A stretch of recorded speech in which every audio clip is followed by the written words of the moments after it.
Un drapeau, un passeport, un logo, une web TV et bientôt une banque d'investissement. Ce sont là quelques acquis de la présidence malienne à la tête de l'AES. Les différentes réalisations ont été présentées hier au président de la Confédération, le général d'armée Assimi Goïta.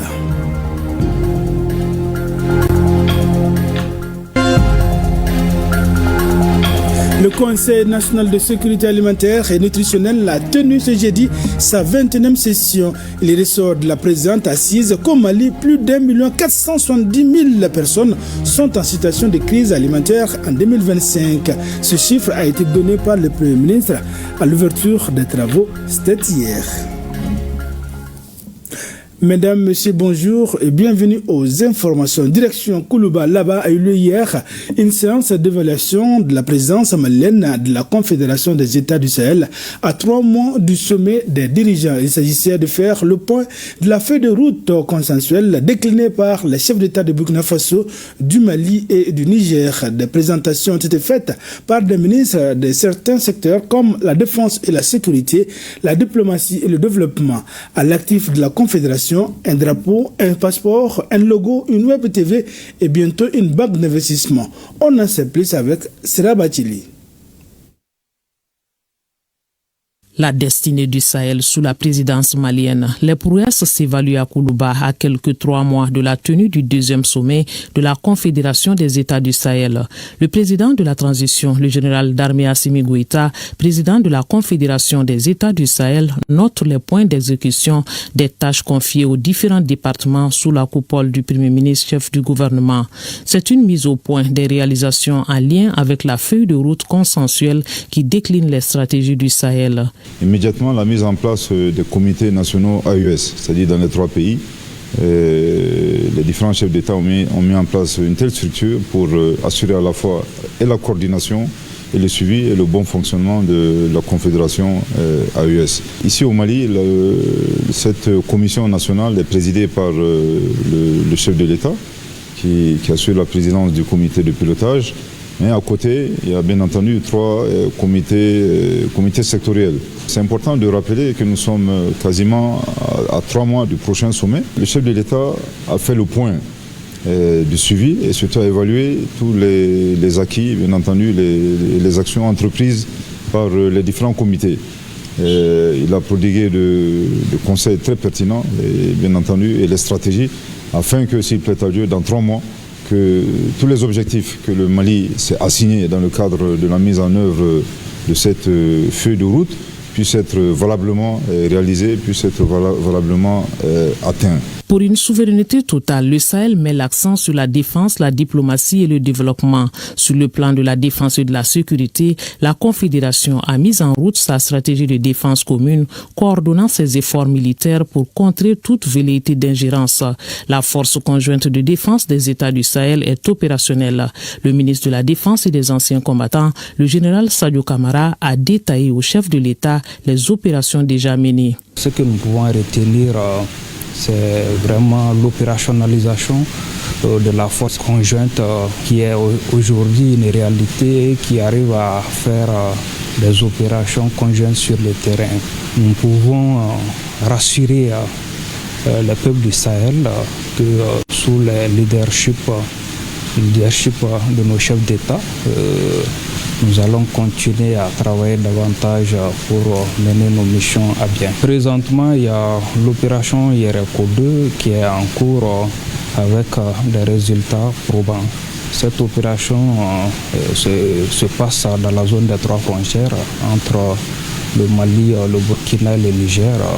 On est arrivé déjà à faire des résultats. Ces résultats nous ont permis de neutraliser des terroristes, de récupérer du matériel et de rassurer la population. Une vision sécuritaire bien définie donc dans une trajectoire bien tracée, comme acté lors du sommet de Niamey par les présidents Goïta, Tchani et Traoré. L'AES met en avant une diplomatie revitalisée avec de nouveaux objectifs et plus d'engagement à atteindre des objectifs communs. À ce niveau, l'on note une identité de vue pour les États du Sahel avec un logo, un drapeau et une seule voix pour les 3 pays. Le défi majeur est pour nous de faire en sorte que nous puissions parler d'une seule voix. Si vous vous voyez avec toutes les actions qui ont été entreprises au cours de l'année, avec les différentes concertations que nous avons eues entre ministres des Affaires étrangères, mais aussi avec les autres ministres, progressivement nous arrivons à parler d'une seule voix, à avoir une bonne coordination de notre action. De plus en plus, nous avons aussi des interactions avec des partenaires extérieurs à notre espace, avec lesquels nous avons un dialogue pour établir des éléments de partenariat politique, sécuritaire, mais aussi en matière de coopération. Ces actions sont en cours également, c'est des éléments extrêmement importants. Et du point de vue aussi de la visibilité de la Confédération, aujourd'hui il y a un drapeau, il y a le logo, il y a aussi le passeport qui a été mis en circulation. Tous ces éléments concourent à vraiment établir l'AES comme un acteur majeur qui travaille. Sur le plan économique et de développement, dans un contexte de rareté des financements, la création d'une banque d'investissement est en vue avec un fonds de stabilisation. Objectif, protéger les économies des États membres contre d'éventuels chocs extérieurs. Nous avons fini de travailler sur la décision portant donc création du prélèvement confédéral AES. Donc vous savez que nous étions dans la CEDEAO et il y avait le prélèvement qui se faisait pour le compte de CEDEAO.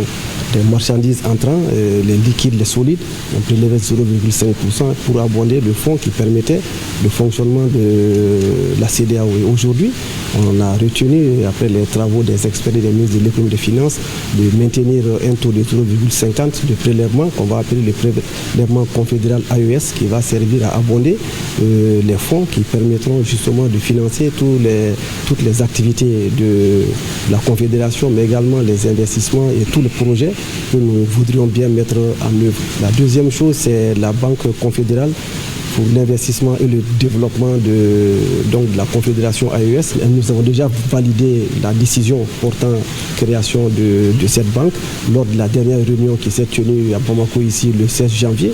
On a décidé de porter le capital à 500 milliards. On a décidé de déterminer comment on va mobiliser ces 500 milliards sur les budgets internes et sur les prélèvements et sur d'autres aspects.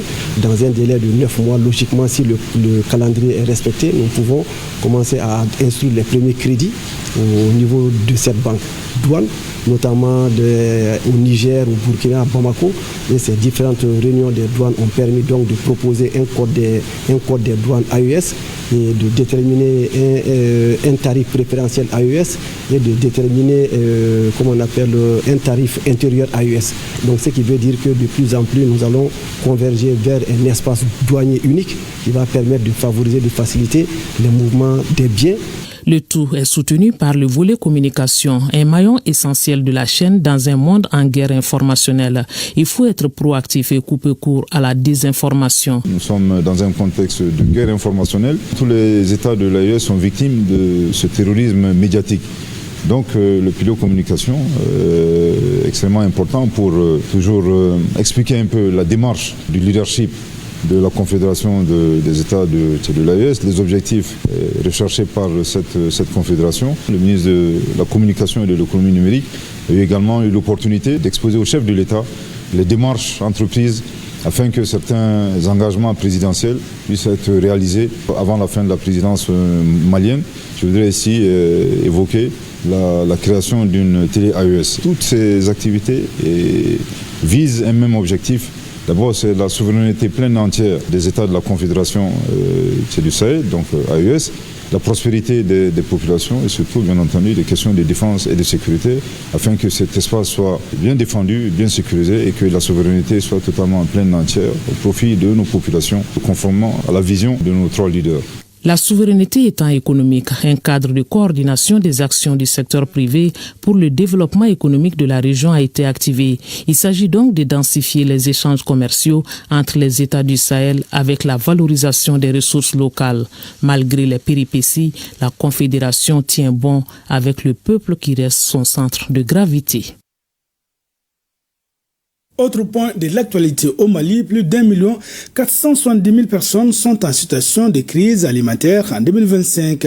Ce chiffre a été donné hier par le Premier ministre à l'ouverture des travaux de la 21e session du Conseil national de sécurité alimentaire et nutritionnelle. Le chef du gouvernement a saisi l'occasion pour remercier le président de la transition pour avoir mobilisé en toute urgence 4 milliards de francs CFA pour faire face à la crise humanitaire au lendemain des inondations. Le Premier ministre a également salué les réformes en cours au niveau des dispositifs de sécurité alimentaire, nous dit Mamari Kone et Alou Touré.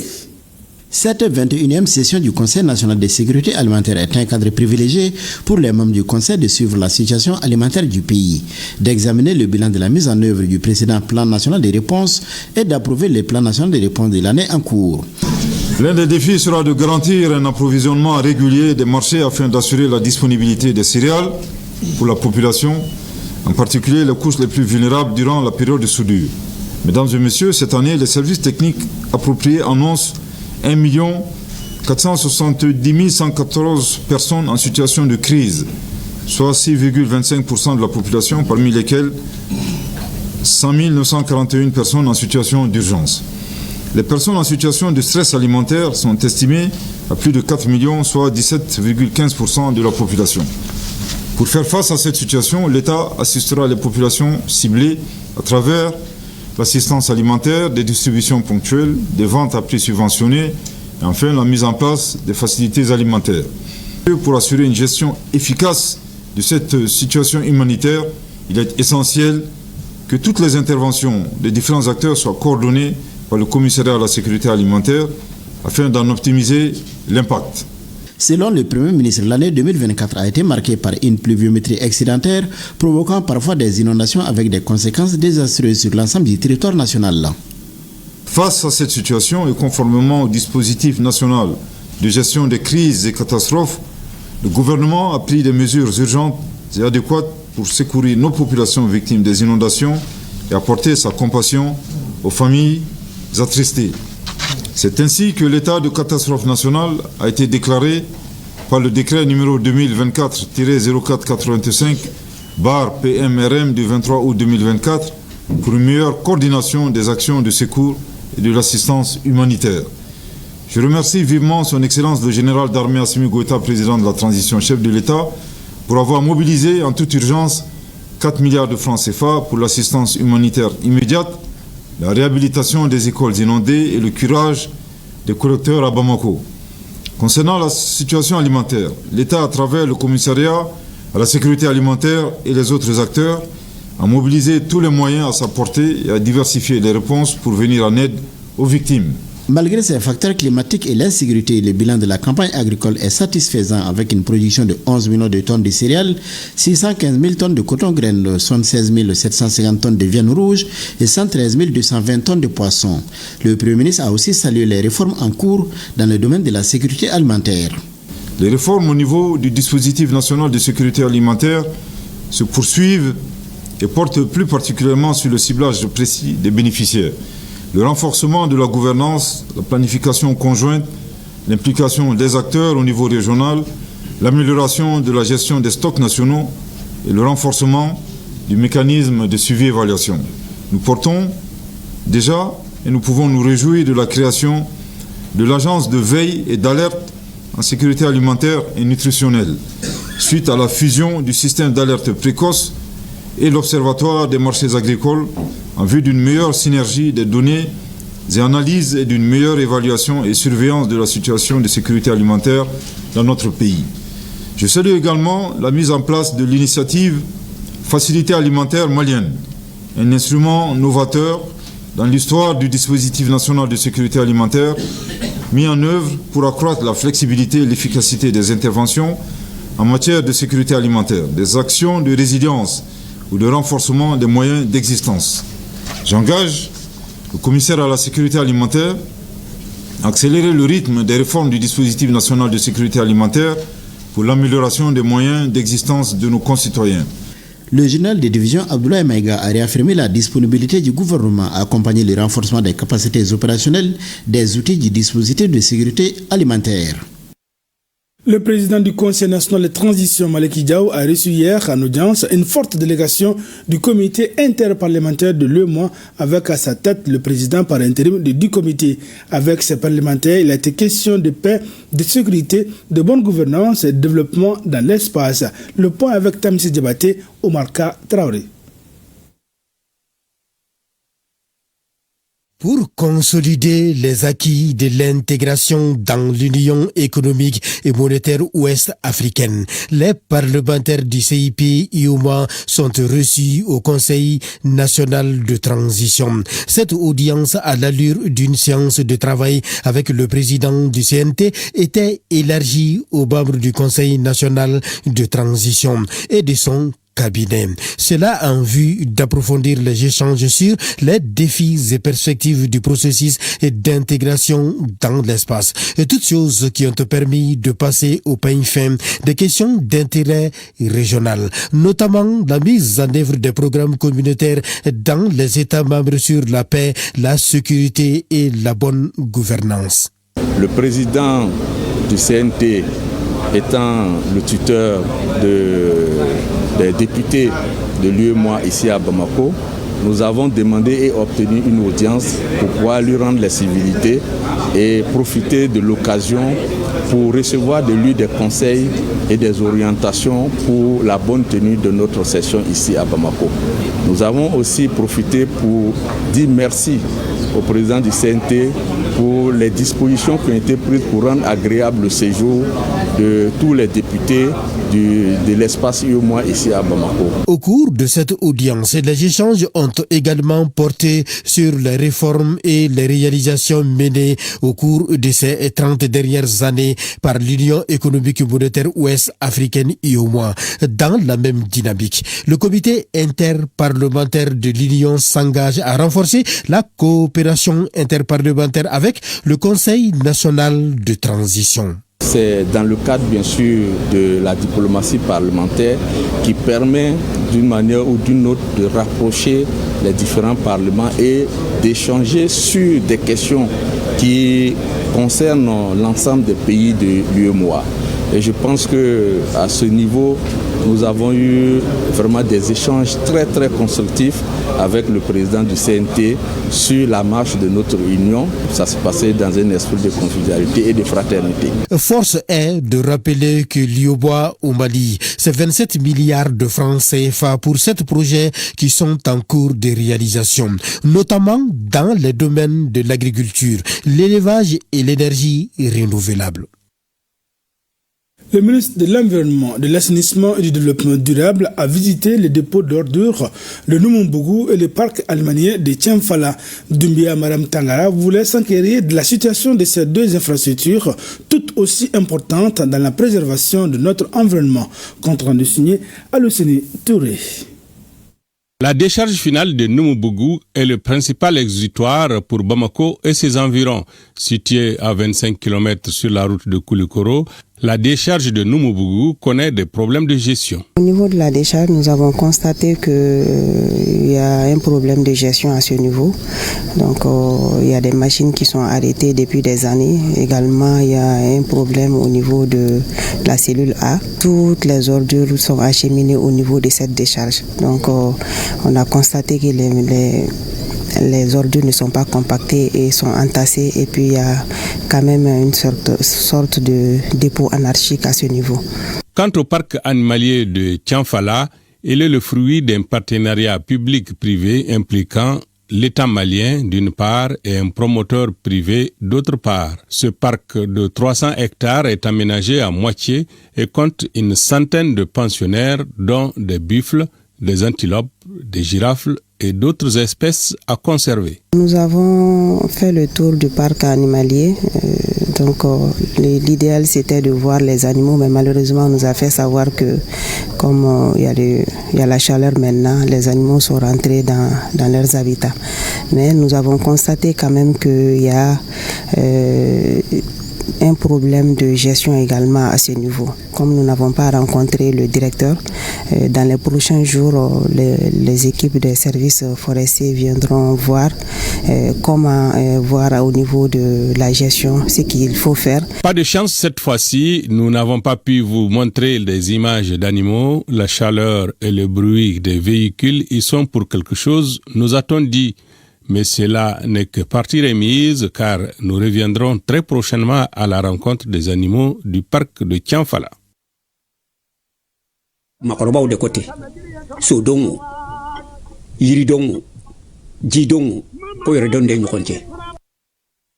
ORTM en deuil. La grande faucheuse vient d'emporter avec elle Maurice Mano. Maurice Mano, à la retraite, fut un célèbre animateur à ORTM. Il animait dans le temps les émissions comme 8-10, Poi Kampoy ou surtout Terroir sur ORTM 1.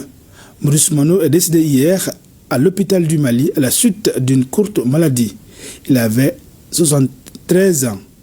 Les obsèques du doyen Maurice Mano ont lieu ce jour, vendredi 14 mars 2025, chez lui-même à Garantigou, Dorampé, Bamori. Ainsi va la vie. C'est tout pour ce journal. Merci.